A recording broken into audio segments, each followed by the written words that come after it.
நம்ம Ashwin sweets and snacks export பண்றதுக்கு 7373041434 மற்றும் www.ashwinsweets.com கான்டாக்ட் பண்ணுங்க.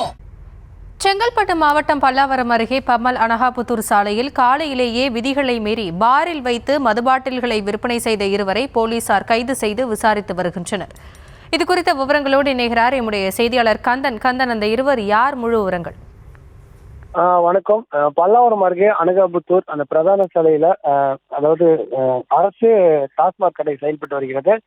காலை அதாவது மதியம் 12 மணியில இருந்து இரவு 10 மணி வரை கடை திறந்திருக்கும். இந்த நேரத்தில் மீறி அதிகாலையிலேயே இந்த மாதிரி அந்த பாரில் உள்ளவர்கள் சட்டவிரோதமாக மது பாட்டில்கள் விற்பனை செய்வதாக தங்கல் நகர் காவல் நிலையத்துக்கு புகார் போனது. புகாரின் அடிப்படையில் நேரடியாக சென்று பார்த்தபோது அங்கு 2 நபர்களை பார்த்தபோது 2 நபர்கள் மது பாட்டில்களை கூடுதல் விலைக்கு விற்பனை செய்து தெரிய வந்தது. அதன் பேரில் ஹரிகிரன் மற்றும் ரூபன் என்ற 2 நபர்களை தங்கநகர் காவல் நிலையம் கைது செய்து தற்போது காவல் நிலையத்தில் விசாரணையை நடத்தி வருகின்றனர். மேலும் 59 மது பாட்டில்களை பறிமுதல் செய்த போலீசார் இன்னும் சற்று நேரத்தில் நீதிமன்ற காவலுக்கு அனுப்பி வைப்பதாகவும் தகவல் தெரிவித்துள்ளனர்.